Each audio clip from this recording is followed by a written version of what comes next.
Hello everyone, सप्तऋषि astrologer के YouTube channel में आपका स्वागत है। और आज हमारे साथ हैं अभिमंत्र हरिवंश जी। हरिवंश जी, आपका बहुत बहुत स्वागत है।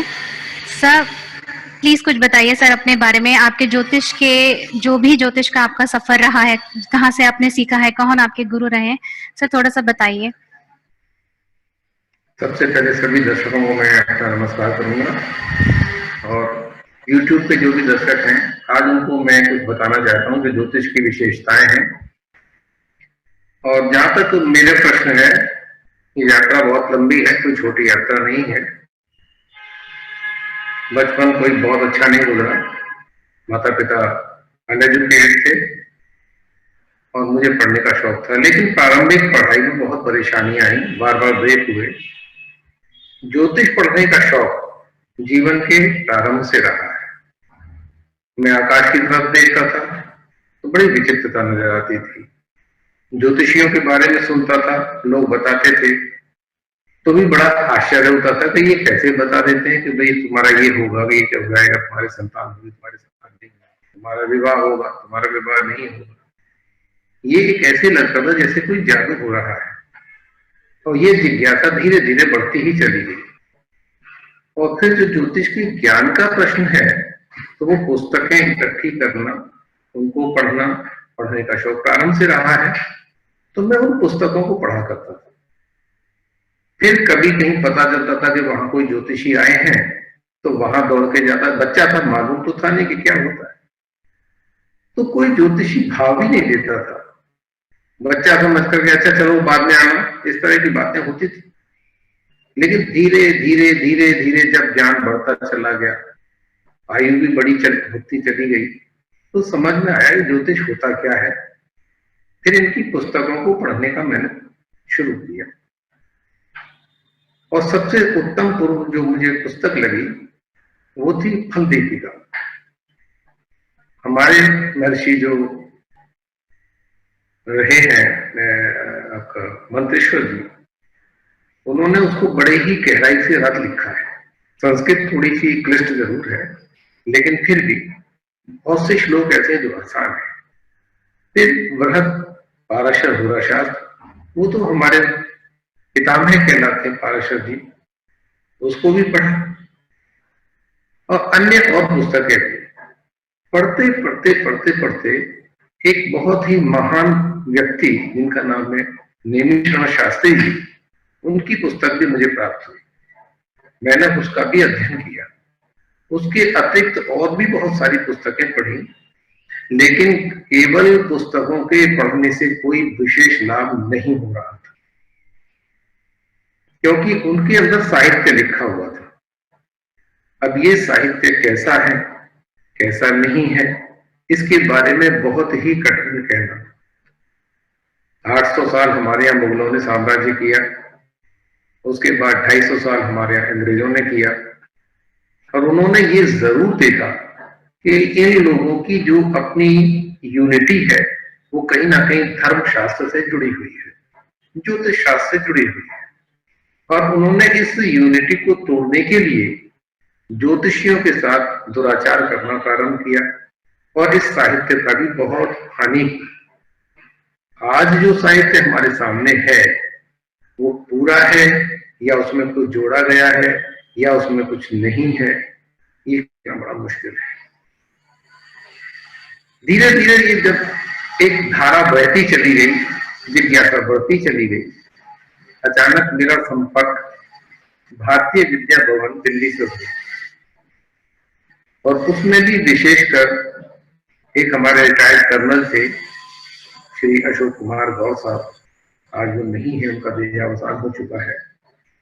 परंतु अचानक ऐसे ही मैं जब भवन में गया तो पहली सामने जो एक तस्वीर आई, पहली मूर्ति आई, वो वही खड़े थे, मैंने पैर छू लिए। उन्होंने अपना आशीर्वाद दिया और वहीं से ये कहानी प्रारंभ होनी चालू हो गई। फिर अनेकों बार मैं उनके घर पे भी गया और उन्होंने मुझे बड़ा अच्छा मार्गदर्शन दिया। अचानक एक दिन उन्होंने कहा कि भाई तुम आकर के क्लासेस ज्वाइन करो तो और भी अच्छा रहेगा। फिर मैंने भारतीय विद्या भवन में जाकर के वहां पर आचार्य की डिग्री की। और उनके सानिध्य और हमारे परम पूज्य गुरुदेव श्री राव साहब, जो कि विश्व प्रसिद्ध है, कौन नहीं जानता उनको, उनका आशीर्वाद भी प्राप्त हुआ। और करते करते आज ये स्थिति आई कि उनके आशीर्वाद से कुछ समझ में आना शुरू हो गया कि हाँ, ज्योतिष क्या है। अब जो पुस्तकों में लिखा है वो अपना स्थान रखता है, लेकिन प्रैक्टिकल नॉलेज जब तक आपके पास नहीं होगी, ये अधूरा है। किसी भी संस्थान में जाइए तो बेसिक नॉलेज तो वहां से मिल जाती है। अब उसका परिष्कृत रूप जो है, जब गुरु आपको आशीर्वाद देते हैं, आपका मार्गदर्शन करते हैं और हम मेहनत करते हैं, तो हमें कुछ प्राप्त होता है। इसीलिए आज जो परिस्थितियां हैं, जो दिखाई देता है, वो यही है कि जीवन वास्तव में ज्योतिष को समर्पित करने के बाद ही जीवन का पता लगता है कि हम क्या कर रहे हैं। वैसे तो दुनिया को देने के लिए आप समय देते रहिए, कभी परिवार को देंगे, कभी समाज को देंगे, लेकिन अपने लिए कब समय देंगे? जब आप ज्योतिष के ज्ञान में आएंगे। ये वेद विद्या है, इसको देव विद्या भी कहा गया है। इस देव विद्या को जब तक आप बिल्कुल सात्विक होकर के नहीं सीखते, निष्ठा के साथ नहीं सीखते, आदर के साथ नहीं देखते, तो विद्या फलीभूत नहीं होती। आज के समय में जैसा दिखाई दे रहा है कि इसका कितना दुरुपयोग हो रहा है, वो अलग बात है, मुझे उससे लेना देना नहीं है। मेरा तो सिर्फ काम है, मैं क्या कर सकता हूं, मैं दूसरे के साथ क्या कर सकता हूं, मुझे क्या करना चाहिए, मेरा उद्देश्य ये है। और आज ये है कि मैं पिछले 20 साल से इसी कार्य में लगा हुआ हूं, अनेक मैंने अध्ययन किए हैं, उसके अतिरिक्त मुझे लिखने का बहुत शौक है। अब तक मैं 3 पुस्तकों पे कार्य कर चुका हूं। इसमें पहली पुस्तक मेरी थी सरल षटबल, मैंने बनाया है। षटबल को वैसे तो खूब पुस्तकों में लिखा हुआ है, उसके बारे में बहुत सारी बातें लिखी हुई है, लेकिन कोई भी पुस्तक ऐसी नहीं है जिसमें कि उसको प्रयोग करना बताया हो कि इसका प्रयोग ऐसे करना चाहिए। मेरा प्रयास यह है कि कौन सा बल कहां पर प्रयोग किया जाए, जिससे कि हम इसको जान सकें कि इसका क्या सदुपयोग है, क्या दुरुपयोग है। और वो पुस्तक मेरी लिख के तैयार है, किसी भी दिन उसको मैं अपना प्रिंट करवाने भेजूंगा। इसके अतिरिक्त मैं एक प्रारंभिक, जो हमारी ज्योतिष की विद्या होती है प्रारंभिक, जिसको सरलता के साथ सीख सके कोई भी विद्यार्थी, तो उसको मैं लिखने का प्रयास कर रहा हूं। इसके अतिरिक्त वर्षफल पे भी मैं काम कर रहा हूं। और सबसे अच्छी बात यह है कि हमारे गुरुदेव श्री के.एन. राव जी ने जैमिनी ज्योतिष को एक नया जन्म दिया है। पुस्तकें तो हैं, लिखी गई हैं, सब कुछ उसके अंदर है, लेकिन उसका प्रयोग क्या है, उसकी महत्ता क्या है, उसके विषय में बहुत कम उदाहरण दिए गए हैं, या उदाहरण है ही नहीं। लेकिन हमारे गुरुदेव ने एक एक उदाहरण दे करके और उसको इतना अच्छे तरीके से बताया है कि अगर हम पाराशर के साथ उसका भी प्रयोग करें तो हमारे सामने जो रिजल्ट्स आते हैं वो बहुत ही एकदम परिष्कृत होकर के आते हैं, एकदम स्वच्छ होकर आते हैं। जी बिल्कुल सटीक। उसके बाद हाँ जी, बिल्कुल सटीक आते हैं। उसके बाद निर्मल भाव से अगर आप उसको देख के बताएंगे तो उस जातक का कार्य अवश्य होगा। यदि आप देख रहे हैं कोई बहुत ही हानि का कार्य होने जा रहा है तो उसको सावधान किया जा सकता है कि भाई आप इस कार्य को इस समय ना करें, करें तो इस रूप में करें, आपकी हानि हो सकती है। तो ये चीज सारी मिलाकर के जब हम कार्य को करेंगे, निश्चय ही हमें अच्छे फल प्राप्त होंगे। और भी बहुत सी चीजें हैं। मुझे पढ़ाने का बहुत शौक है। मैं पिछले 10 वर्षों से अब तक लगभग 3 से लेकर 400 लोगों को पढ़ा चुका हूं। और जो जो भी चाहता है, सारे जितने भी विषय हैं, कोई विषय में ये नहीं है स्पेशली कोई विषय पढ़ाया जाए, किसी भी विषय पर कोई भी कार्य हो सकता है, मैं हर विषय पर पढ़ाता हूं। इसके अतिरिक्त हमारी जो माताएं हैं, बहनें हैं या बेटियां हैं, वो आज इसमें बहुत ही सुंदर कार्य कर रही हैं। उन्होंने बहुत मेहनत की है और मुझे बड़ा आनंद आता है कि जब वो ऐसा कार्य करें। क्यों हमारे महिलाओं को कभी कोई किसी प्रकार का प्रोत्साहन नहीं दिया जाता है? प्रारंभ से ही हमारे शास्त्र में भी आप देख सकते हैं, उसमें भी जो लिखा है वो पुरुष के लिए लिखा हुआ है। हम अष्टकूट मिलान करते हैं उसमें अगर वर्ण नहीं मिल रहा है, परंतु वर का वर्ण अगर ऊपर है, उत्तम है, तो उसको मान लिया जाता है, स्वीकार कर लिया जाता है। तो जो प्रायोरिटी है वो महिला को ना देकर पुरुष को दी गई है और पुरुष प्रधान बना दिया गया है। परंतु आज के समय में तो बिल्कुल ही अलग है। हमारी माता बहन तो स्पेस में जा रही है, तो हमको उसी तरीके से नहीं देखना है, उनको भी उसी तरह से शिक्षा मिलनी चाहिए जैसी शिक्षा ऑलरेडी हमको मिलती है। हम एक अच्छी शिक्षा प्राप्त करें और आगे भी बाकी जो जीवन है वो मैं चाहता हूं कि इसी ज्योतिष को समर्पित है, इसी को करूंगा, इसके अतिरिक्त यही जीवन है और यही मृत्यु। जी सर। तो सर आज आप हमें राहु और गुरु के कंजक्शन के बारे में बताएंगे डिफरेंट डिफरेंट हाउसेस में। तो सर हम शुरू करें उसके लिए। नहीं, ये तो ठीक है, राहु और गुरु का कंजंक्शन तो बताया जाएगा, लेकिन कंजंक्शन से पहले ये जानना बहुत जरूरी है कि ये राहु होता क्या है। जी सर। गुरु के बारे में तो सभी लोग जानते हैं भाई, वो एक हमारे बहुत ही महत्वपूर्ण ग्रह हैं और उनका कुछ अपना अस्तित्व है। जी सर। मेरा फोटो गायब हो गया है। नहीं आप ठीक है, ठीक है, आता है। गुरु के बारे में सब लोग जानते हैं, सबको पता है। गुरु एक स्थूल शरीर रखते हैं और सारे घूमते हैं, उनका प्रभाव उससे। लेकिन राहु, उसका अपना कोई शरीर ही नहीं है, छाया ग्रह बोला जाता है। ये छाया ग्रह होता क्या है, इसके क्या परिणाम हो सकते हैं? हमारे गुरुदेव महर्षि पाराशर जी ने मैत्रेय को जब ये पाराशर होरा शास्त्र सुनाया था, तो उन्होंने सारी बातें बताई और बताने के बाद मैत्रेय ने एक प्रश्न किया पाराशर जी से कि गुरुदेव, ये कलयुग लग गया है, इसमें लोगों की जो बुद्धि होगी वो बहुत तीक्ष्ण नहीं होगी। आपके इस होरा शास्त्र को हो सकता है समझने में उनको बहुत ही परेशानी हो, दिक्कत हो, तो क्या कोई दूसरा शास्त्र भी है? तो हमारे महर्षि पाराशर जी ने अष्टक वर्ग भी लिखा है, जिसको समझने में बहुत आसानी होती है। तो वही चीज है, जब तक हम ये ना जाने कि राहु होता क्या है, तो कैसे समझा जाए कि राहु के क्या फल होंगे? वास्तविकता ये है कि जब हमारा चंद्रमा अपने पथ पर चलते हुए और क्रांति वृत्त को जाकर जिस भी स्थान पर क्रॉस करता है, वो एक संवेदनशील बिंदु है, जैसा कि आप देख रहे हैं। जी सर। ये उत्तर से, ये दक्षिण से जब उत्तर की ओर जाता है और तब उस क्रांति वृत्त को काटता है, तो वही राहु है। और उसके पश्चात जब वो फिर 180 डिग्री घूमने के बाद आता है, क्रॉस करता है, तो केतु होता है।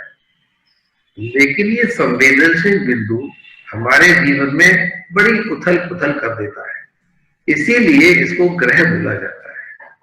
वास्तव में इसका कोई अस्तित्व नहीं है, कोई स्थूल शरीर नहीं है, लेकिन प्रभाव बहुत ही ज्यादा भयंकर भी हो सकता है, अच्छा भी हो सकता है। ये परिस्थिति राहु की क्या है, क्या नहीं है, उसके ऊपर निर्भर करता है। अब दूसरी चीज आती है, ये तो मान लिया कि चलो राहु है तो अपना प्रभाव दिखाएगा, परंतु राहु का गुरु के साथ होना ये परिणाम क्या देगा, बस केवल इसी तरीके से कहते हैं। अनेक शास्त्रों में राहु और गुरु की युति को राहु चांडाल योग बताया गया है। अब चांडाल शब्द, ये चांडाल कहां से आता है? हमारे यहाँ जो हमारे पाराशर जी ने दशा फलाध्याय लिखा हुआ है, तो उसमें भी उन्होंने कहीं पर यह योग अध्याय जो लिखा हुआ है, तो बाकी योग लिखे हैं, लेकिन इस योग का कोई नाम नहीं है। फलदीपिका में भी कहीं नहीं है। अब ये कहां से और किस प्रकार से बनाया गया है, ये कहना बड़ा मुश्किल है। फिर भी हम देख लेते हैं कि इसका क्या अस्तित्व है, क्या हो सकता है। जहां तक गुरु का प्रश्न है, गुरु का मतलब होता है गुरुत्व, ग्रेविटी। हमारे जितने भी ग्रह हैं, सब में अपनी ग्रेविटी है, अपना गुरुत्व है। और गुरुत्व का कार्य यह होता है कि जो भी चीज उसके प्लेनेट के ऊपर या ग्रह के ऊपर है, वो कहीं चली ना जाए, उसको समेट के रखता है। गुरु का मतलब होता है नियंत्रण, कंट्रोल। गुरु हमारे हमारे जीवन को कंट्रोल करते हैं। राहु के विषय में आपको पढ़ाई होगा कि राहु क्या है। राहु धोखा है। राहु को चोर भी कहा गया है, राहु को विष भी कहा गया है, राहु को सर्प भी बोल दिया गया है। सागर मंथन के समय जब अमृत बट रहा था तो ये दैत्य देव का रूप रख के देवताओं में आके बैठ गया। इसका मतलब चालाकी की, धोखा किया। लेकिन अगर हमारे गुरुदेव इसको भी कंट्रोल कर लें तो फिर कैसे राहु चांडाल बन सकता है। हमारे शास्त्रों में तो बहुत कुछ लिखा हुआ है। अब सारी चीजों को अगर हम देखना प्रारंभ कर दें तो बड़ा कठिन हो जाएगा। हमको ये देखना पड़ेगा कि राहु की क्या स्थिति है, केतु की क्या स्थिति है। इन सारी चीजों को जब तक हम एक जगह संजोकर नहीं रखेंगे तब तक हम ये नहीं कह सकते कि क्या है। पाराशर होरा शास्त्र में आप खुद देखेंगे जो फलाध्याय है, श्लोक संख्या 34 से लेकर 39.5 तक राहु के विषय में लिखा गया है। राहु के विषय में लिखा है कि उसकी अपनी जो उच्च राशि है वो वृष राशि है। फिर पाराशर जी कहते हैं उसकी जो मूल त्रिकोण साइन है, राशि है, वो मिथुन राशि है। और उसकी स्वराशि भी लिखी है जिसको कुंभ बताया गया है। सर राहु की? जी, राहु की कह रहे हैं जी। अच्छा। इसी तरीके से कई और दूसरी पुस्तकों में कर्क के राहु को भी बहुत अच्छा बताया गया है। अब बात आती है कि आखिर ऐसा क्यों है, ये बात क्या है। और ये बात अब आप देखें कि चंद्रमा की राशि भी वृष राशि है, उच्च की राशि है। फिर आती है मिथुन राशि जो इसकी मूल त्रिकोण बताई जाती है। तो आप देखिए इसी राशि के अंदर इसका राहु का अपना जो आद्रा नक्षत्र है वो आता है। और अपने नक्षत्र में अगर ग्रह होगा तो वो क्यों किसी का बुरा करेगा। इसी प्रकार से कुंभ राशि स्वराशि बताई गई है। अगर आप उसमें देखें तो उसमें भी उसका नक्षत्र आता है। तो कोई चीज बांटी गई है एक्चुअली। अगर गौर से आप देखें तो राशि या नक्षत्र दोनों का संबंध कहीं ना कहीं चंद्रमा से आ रहा है। क्यों? क्योंकि चंद्रमा जब क्रांति व्रत को काटता है तो राहु की उत्पत्ति होती है। इसीलिए ये राशियां जो राहु को दी गई हैं वो आधार है चंद्रमा। तो हमको दोनों चीजों को मिला के चलना पड़ेगा। अगर इन राशियों में राहु होगा तो वो नुकसान क्यों करेगा। ऐसे ही गुरु को देखना पड़ेगा। अगर गुरु हमारे बलवान है कोई किसी प्रकार की बात हो ही नहीं सकती है, वो भी अपना अच्छी रहेगी। अब आप खुद देख सकते हैं कि आगे फिर गुरु के बारे में भी लिखा हुआ है कि अगर गुरु उच्च के हो, अपनी राशि के हो, केंद्र और त्रिकोण में बैठे हो, एकादश भाव में बैठे हो तो फिर बहुत अच्छे हैं, अच्छे फल प्राप्त होंगे। अगर वो उच्च नवांश में या अपने नवांश में हो तो फिर और भी अच्छा है, लाभ ही लाभ देंगे। नीच अस्त पापयुक्त या 8-12 में होने पर ही हानि की संभावना हो सकती है। तो सारी चीजों को जब हम एक साथ संजो कर रखेंगे तो हमें रिजल्ट आएंगे। केवल ये कह देना कि साहब राहु की और गुरु की युति है तो राहु चांडाल योग हो गया, तो ये संभावना बिल्कुल गलत है। एक बात और कहना चाहता हूं, हमारे गुरु एक किसी भी एक भाव में, एक राशि में, भाव तो नहीं कह सकते हैं लेकिन एक राशि में 1 वर्ष तक भ्रमण करते हैं। और राहु किसी भी राशि में 18 महीने भ्रमण करते हैं। तो ये तो एक बहुत लंबा पीरियड हो गया। इसका अर्थ ये हो गया कि 1 साल के अंदर जितने भी जातक जातिका उत्पन्न होंगे उनकी सभी की कुंडली के माध्यम से देखें आप तो सभी में गुरु चांडाल योग आ जाएगा। तो इस तरह से तो कोई भी नहीं बच पाएगा, सबका हानि नजर आती है। तो इसको ऐसे देखने के बाद भी नवांश की स्थिति देखनी पड़ती है, दशमांश की स्थिति भी देखनी पड़ती है। हमको चार्ट में भी जाना पड़ेगा क्योंकि लिखा हुआ है अगर गुरु स्वयं नवांश के हो या अपनी स्वयं उच्च नवांश के हो जाए तो कोई बात नहीं और अच्छा फल देंगे। अब जैसे देखा गया है, आप देखिए कि प्रथम भाव में लिखा है कि व्यक्ति का चरित्र संदिग्ध होता है। चरित्र संदिग्ध होने का अभिप्राय क्या है? अरे भाई, अगर उसका चंद्र मतलब चरित्र संदिग्ध हो जाएगा तो आज कलयुग के अंदर किसका ऐसा चरित्र जिसको आप शुद्ध कहेंगे? क्या गुरु चांडाल के होने से ही वो संदिग्ध रहेगा? आज धर्म को कैसे महत्व दे रहा है कोई भी व्यक्ति, वो भी सबके सामने आपको देख सकते हैं। वो कहते हैं आत्म केंद्रित नहीं होता है। अरे कलयुग में कौन आत्म केंद्रित हो पाता है? चारों तरफ तो जहर ही जहर बह रहा है। आप अपने आप को कितना संभालेंगे? जी सर। फिर भी हमको ये अवश्य देखना पड़ेगा कि इस योग के अतिरिक्त और योगों की क्या अपनी संभावनाएं उसमें बन रही है। अगर दूसरे योग है और उनके अंदर अधिक बल है तो राहु चांडाल योग कुछ नहीं कर पाएगा। ये हर शास्त्र कहता है कि अगर अच्छे योग ज्यादा है और दुर्योग कम है तो उनके फल ज्यादा अच्छे होंगे और इनके फलों की अपने आप निवृत्ति हो जाती है।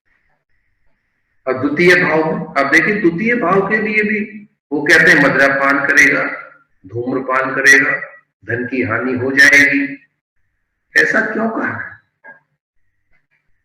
क्योंकि द्वितीय भाव हमारा कुटुंब भाव है। अगर कुटुंब भाव होगा तो कुटुंब के अंदर कुछ ना कुछ हानि हो सकती है, किसी की मृत्यु हो जाए। अब वो खाने का भाव भी है, इसीलिए कभी धूम्रपान करेगा, मदिरापान करेगा। क्यों? राहु पिलाता है। लेकिन राहु अगर बलवान होगा तो क्यों पिलाएगा? या गुरु बलवान होंगे तो क्यों पीने देंगे? वो तो उसको रोक लेंगे। अब धन की हानि कहीं नहीं है। हाँ, धन भाव है। अगर कोई व्यक्ति ज्यादा खर्च करता है तो निश्चित रूप से ऐसा हो जाएगा। दूसरी बात है, जब उसके पास होगा नहीं तो खर्चा कहां से करेगा? बिल्कुल सही सर। थर्ड कहां हाउस। से लाएगा? खर्च करने के लिए भी तो उसके पास होना चाहिए। इन दो भावों में आप खुद ही देख रहे क्या होता है, कैसे होता है, क्या होता है। अब मैं आपको तृतीय भाव के बारे में बताता हूं। जी सर। तृतीय भाव के राहु के लिए तो वैसे ही बताया है हमारे गुरुदेव ने, पराशर जी ने, कि 3-11 में होने पर उसके फल अच्छे होते हैं। दृष्टाय भावों में कोई भी पाप ग्रह होता है तो वो वहां के पापत्व को कम करता है। ये तो पराक्रम भाव है। पराक्रम भाव में तो वैसे ही आदमी पराक्रमी हो जाएगा। दूसरा, अगर यहां पर हमारे गुरु बहुत अच्छे हो जाए, बढ़िया हो जाए, तो ये दूसरे का भावत भावम भाव है। यहां तो वो अपने पराक्रम से धन पैदा कर लेगा। क्यों ऐसा होगा? वो तो अपना साहस दिखाएगा वहां पर। और अगर से बहुत अच्छा है तो राहु तो ऐसी चीजें लिखवा देगा कि जो बिल्कुल ही विचित्र होंगी, वो समझ में नहीं आएगी लोगों के, ये कहां से उतार के रख दिए। क्यों? वो हमारे लेखन का भी भाव है। राहु कभी कभी छिपी हुई बातों को भी बता देता है। छाया ग्रह है, जो छाया के अंदर है, बहुत बढ़िया है। अगर बहुत अच्छा राहु फोटोग्राफी करेगा व्यक्ति, बहुत बढ़िया फोटोग्राफी कराएगा, दशमेश के साथ उसका संबंध बन जाए तो करा देगा।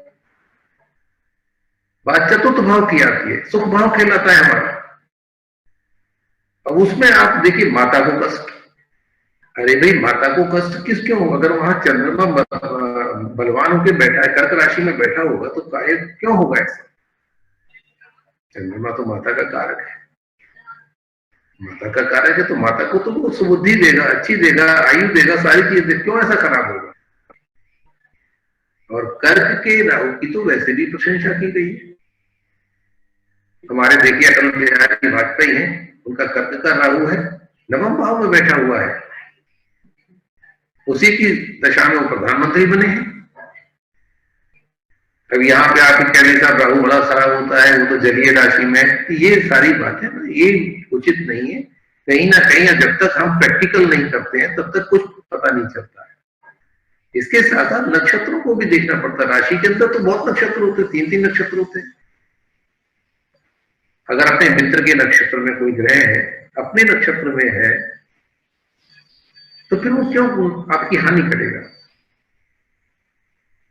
पंचम भाव की बात देखिए, पंचम भाव में तो उन्होंने कह दिया ना संतान, न पढ़ाई, कुछ मिलेगा ही नहीं।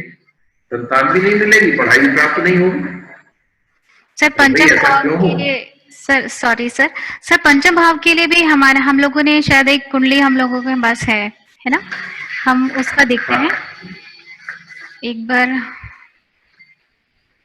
सर पंचम भाव के लिए, जी सर यही है सर। रॉय रॉय ऑर्बिसन की शायद आपने हमको बताई थी। जी सर, जी सर। आप आप देखिए, अब रॉय ऑर्बिसन की पंचम भाव में जो हमारे गुरु की और राहु की युति है, ठीक है। अब आप देखिए इनके, अगर हम जीवन काल के बारे में जाएं तो इस संतान अगर नहीं हो रही है, विदेश है, हो सकता है विवाह हो जाए, क्योंकि वहां तो विवाह से पहले भी संतान हो जाती है। लेकिन इनकी तो दो दो विवाह और 6 इनके संतानें हैं। बहुत अच्छे म्यूजिक कंपोजर हैं, सॉन्ग राइटर हैं। इन्होंने तो इतनी तरक्की की है कि जिसको कहा नहीं जा सकता। इनके जीवन काल में राहु की दशा भी आई है, जो कि 1950 से लेकर 1968 तक रही है, और इन्होंने इसी दरमियान बहुत तरक्की की है। लेकिन मुख्य विषय पर उसी पे आते हैं। पंचम भाव में लिखा गया है कि संतान की हानि, संतान को कष्ट, शिक्षा की हानि, शिक्षा को कष्ट, और इन छह में है कुछ भी नहीं। क्यों है? गुरु यहाँ अपनी ही राशि में बैठे हुए हैं, और जब गुरु बलवान होते हैं, अपनी राशि में हो और उच्च की राशि में हो, तो किसी प्रकार का कोई, राहु को बलवान ग्रह की बात को मानना पड़ेगा। और दूसरी बात, केंद्र और त्रिकोण में अगर राहु होता है तो वो अच्छे फल देता है, हमारे शास्त्र कहते हैं। यहां तक कहते हैं अगर किसी योग कारक ग्रह के साथ राहु बैठा हो, कहीं भी बैठा हो, तो वो योग कारक के फल देता है। अब हम आपको छठे भाव की बात करते हैं। यहां बात थोड़ी सी और अलग होगी। इस युति के साथ साथ ये भी कहा गया है कि अगर हमारे गुरुदेव जुपिटर राहु केतु अक्ष में हो तो भी यही बात होती है। हमारे पंडित जवाहरलाल नेहरू जी हैं, आप देखिए उनका सष्टम है, छठे भाव में वही उनकी युति बन रही है। यहां भी वही बात है, अगर छठा भाव है तो उनके मुख्य दुश्मन ज्यादा होंगे, उनकी दुर्घटनाएं होंगी, एटसेट्रा, बहुत सारी चीजें लिखी हुई है। और हमारे जवाहरलाल नेहरू जी, आप एनिमी की बात करते हैं, वो तो चाचा नेहरू कहलाते थे, सबके प्रिय थे, निर्विरोध चुने गए थे, किसी ने विरोध ही नहीं किया। बगैर विरोध किए ही निर्विरोध वो प्रधानमंत्री बने। ये सबसे पहली घटना हुई है हमारे इस स्वतंत्र भारत के इतिहास में। अब वहां लिखा हुआ है कि उनके विरोधी बहुत होंगे, उनके एनिमीज बहुत होंगे, उनको हमेशा परेशान करते रहेंगे। कारण यहां भी आप देख सकते हैं कि वो गुरु की स्थिति अपनी ही राशि में है। सप्तम भाव की बात करते हैं। सप्तम भाव में ये कहा गया है विवाह में कष्ट, कभी कहते हैं पार्टनरशिप में कष्ट, कई चीजें ऐसी लिखी है जो विचित्र। अगर गुरु भाव पाप पीड़ित हो जाए तो उसका वैवाहिक जीवन खराब हो जाएगा, कष्टकारी हो जाएगा। अगर राहु आ जाता बलवान है तो पत्नी दुष्ट कार्य करेगी। अब ऐसा होना, ऐसे कैसे हो सकता है? वो कहने पर दुष्ट कार्य करेगी। अगर यहाँ पर किसी भी प्रकार से हमारे उच्च के ग्रह बैठे हुए हैं, उस पर उच्च दृष्टियां हैं, अच्छी दृष्टियां हैं, बढ़िया कार्य, क्यों वैवाहिक जीवन खराब हो जाएगा? आपको मुख्य भाव दिखाते हैं जिसको हम कहते हैं अष्टम भाव। अष्टम भाव के विषय में देखिए, गुरु चांडाल योग अगर लिखा हो और अगर गुरु दुर्बल हो, आकस्मिक दुर्घटनाएं, चोट, ऑपरेशन, विषपान, ये इस तरह की बातें लिखी हुई है। अब आप देख सकते हैं, अगर गौर से देखें, ये हमारे एक बहुत ही अच्छे टेनिस प्लेयर हैं, एंडी मरे। आप इनकी कुंडली को देखें कि उनके अष्टम भाव में यही राहु चांडाल योग बन रहा है, और इन्होंने निरंतर बगैर किसी बाधा के बराबर प्रगति की है। इन्होंने एक विंबलडन का खिताब भी जीता, और भी कई बड़ी बड़ी ट्रॉफियां इन्होंने जीती हैं। और आज भी, ये अभी कुछ दिन पहले इन्होंने जिस विरोधी से ये हारे थे, उसी को इन्होंने फिर से हरा दिया। अगर ये राहु चांडाल योग यहाँ ऐसे बना हुआ है, तो इनको तो बहुत परेशानी होती थी, इनको बहुत परेशानी होनी चाहिए थी। अब मैं आपको तीसरी बात बताना चाहता हूं, जो कि हमारे गुरुदेव जो अशोक कुमार गौड़ साहब थे, उन्होंने मुझे बताई कि हमें यहाँ सर्वाष्टक वर्ग का प्रयोग करना चाहिए। अगर आप गौर से देखें तो इनके अष्टम भाव में 33 शुभ बिंदु है, और अगर किसी भाव में 28 या उससे अधिक, सर्वाष्टक वर्ग की बात कर रहे हैं, उससे अधिक बिंदु हो तो वो भाव बलवान हो जाता है।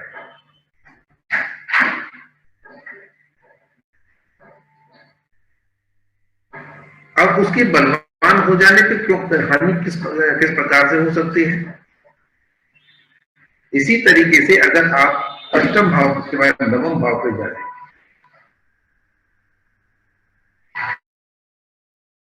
नवम भाव में लिखा हुआ है कि धर्म की हानि, अधार्मिक हो जाएगा, पिता के साथ विवाद हो जाएगा। अगर हमारे नवम भाव में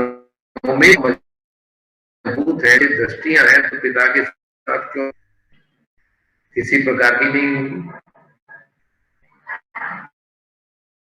भाव में उसका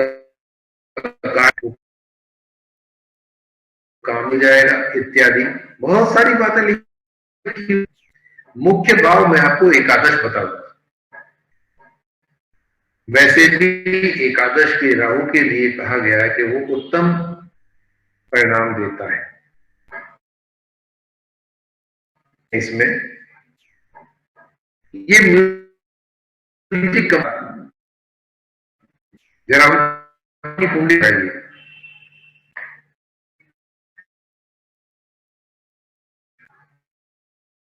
इन हुआ है।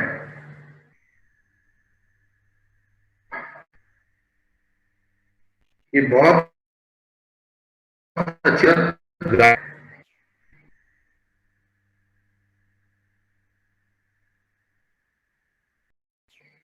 सबसे अच्छी बात यह है कि इनको गुरु में ही 2001-2003 के बीच में ये इनकी दशा रही है, और फिल्म हार्मोनिक अवार्ड से नवाजा गया है, जबकि दशा थी मीटर। अगर यही राहु चांडाल योग होता तो इनका तो डिमोशन होना चाहिए था, इनको तो कोई भाव ही ना देता, ये तो पॉवर्टी में जाना चाहिए था। क्यों? आय भाव, इनकी तो आय तो मुझे और बढ़। अगर आप इसको भी देखें तो वही चीज है, यहां गुरु अपनी राशि में बैठे हुए हैं, और सबसे बड़ा वास्तव वर्ग में वहां 33 बिंदु है।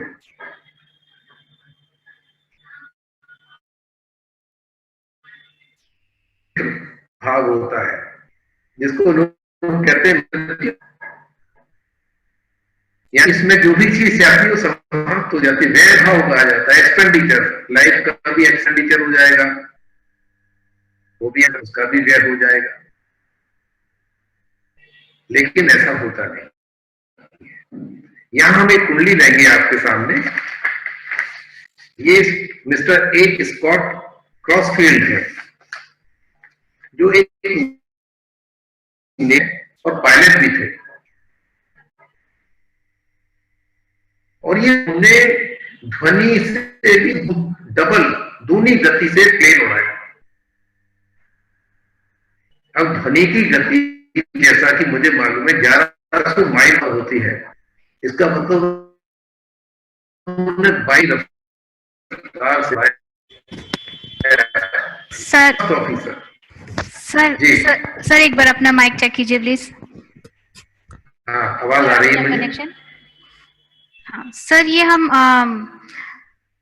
सर ये हम एक बार क्रॉस फील्ड के बारे में क्या दोबारा सर एक बार दोबारा जान सकते हैं, क्योंकि आपका वॉइस बहुत ब्रेक हो रहा था बीच में। एक बार फिर से हम अच्छा, जानना ठीक है। चाहेंगे सर इनके बारे में, ए स्कॉट क्रॉस फील्ड के बारे में सर। पायलट थे, वैसे तो नेवी ऑफिसर थे, लेकिन भी। हेलो, आवाज आ रही है? सर हाँ सर, ठीक है सर, बताइए, आ रही है सर। सर आप नेवी ऑफिसर थे, और इनको यानी कि जब तक ये किसी भी प्लेन को, एयरक्राफ्ट को चेक नहीं कर लेते थे, तब तक वो ऑन वे नहीं जाएगा। और उसमें भी ये ऐसे पायलट थे जिन्होंने अपने लाइफ में पहली बार वायु की भी जो गति होती है, सॉरी, जो ध्वनि, उससे दूनी गति से उसको उड़ाया था। अब यहां देखिए कि इनके इस भाव के अंदर भी 33 पॉइंट है। प्रवासों किया है, केवल गुरु चांडाल नहीं है, उसके शनि वो भी इस तरीके से आप सकते हैं कि भावों में हम किस प्रकार से इसको देखते हैं।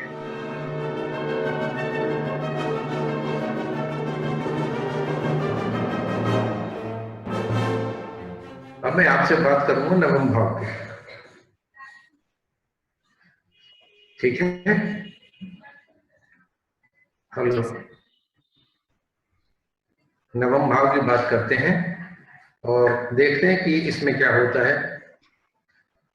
नवम भाव के बारे में जैसा बार कहा जाता है, पिता के साथ पुत्र का कोई द्वेष, ईर्ष्या, जहां तक धार्मिक नहीं होता, अधार्मिक हो जाता है, आदि आदि बातें लिखी हुई हैं।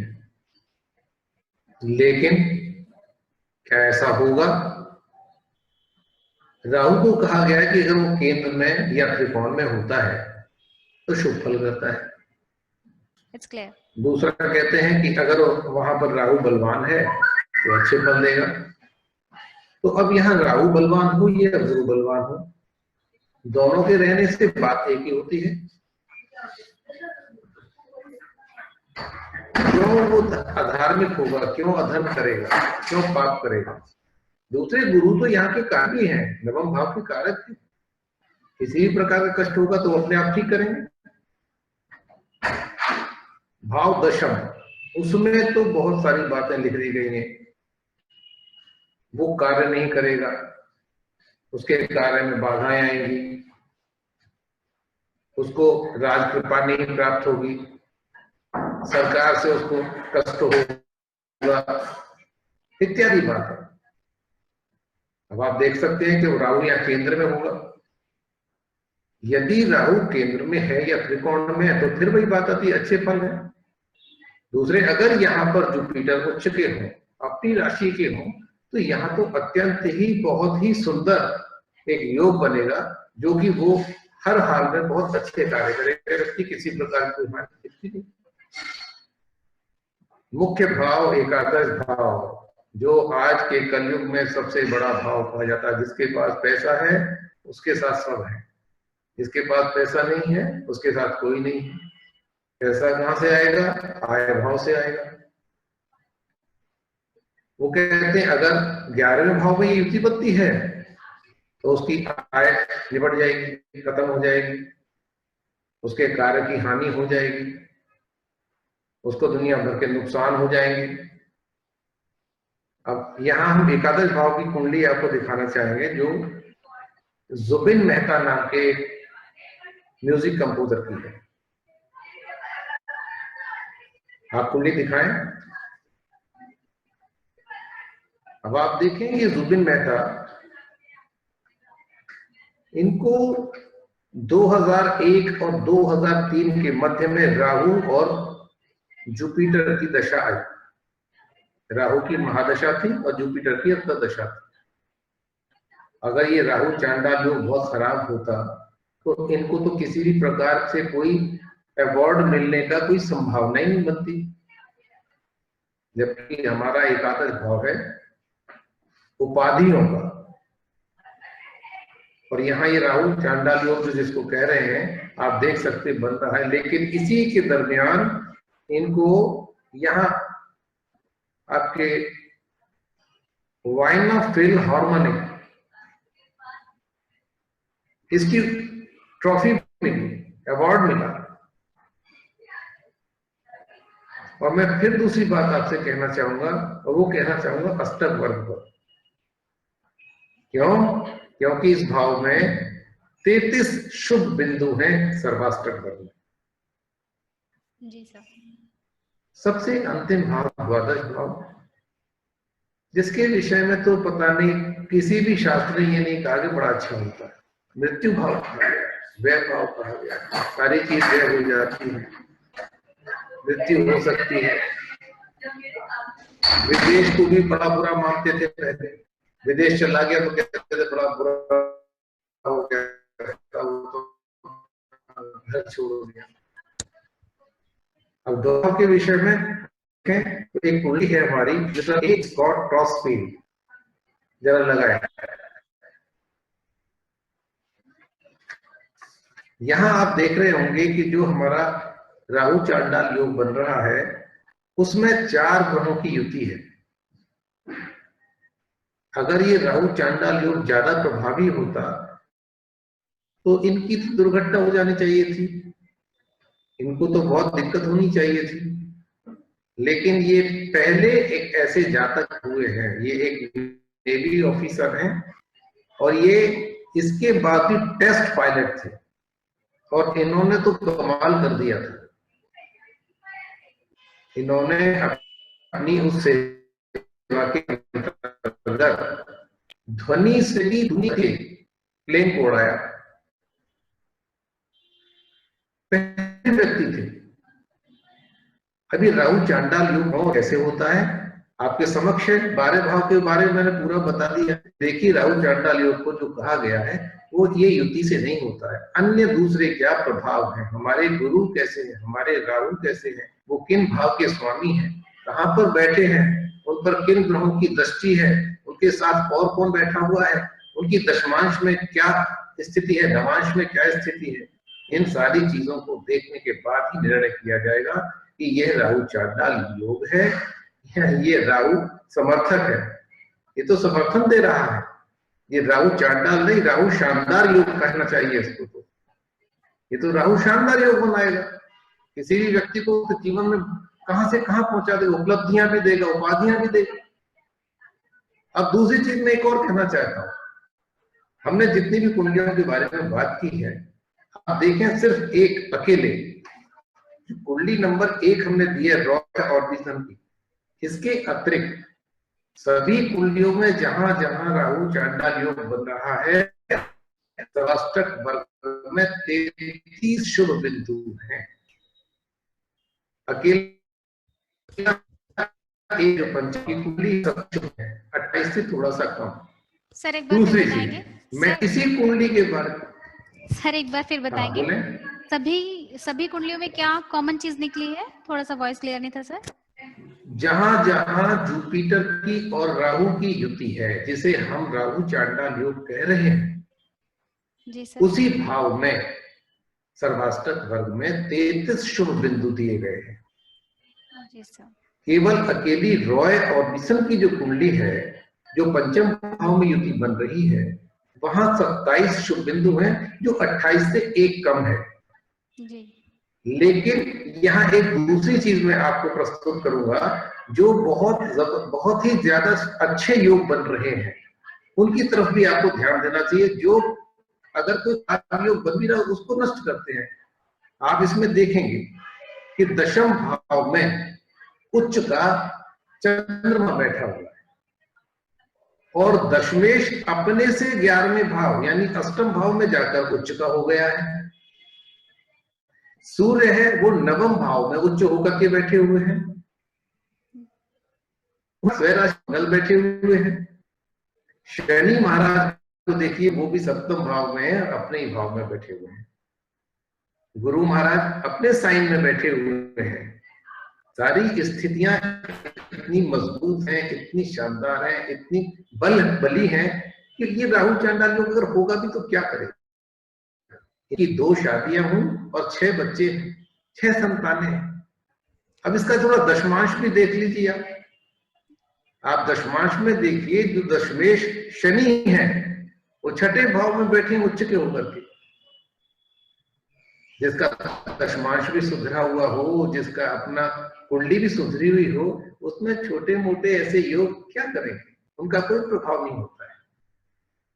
अंत में मैं ये कहना चाहूंगा, निष्कर्ष ये है कि किसी भी व्यक्ति की कुंडली को देख लीजिए, सिर्फ एक छोटी सी बात को देख करके ये निर्णय कर लेना कि ये राहु चांडाल योग है, तो ये काल सर्प दोष है, ये अनर्थ है, ये उचित नहीं है।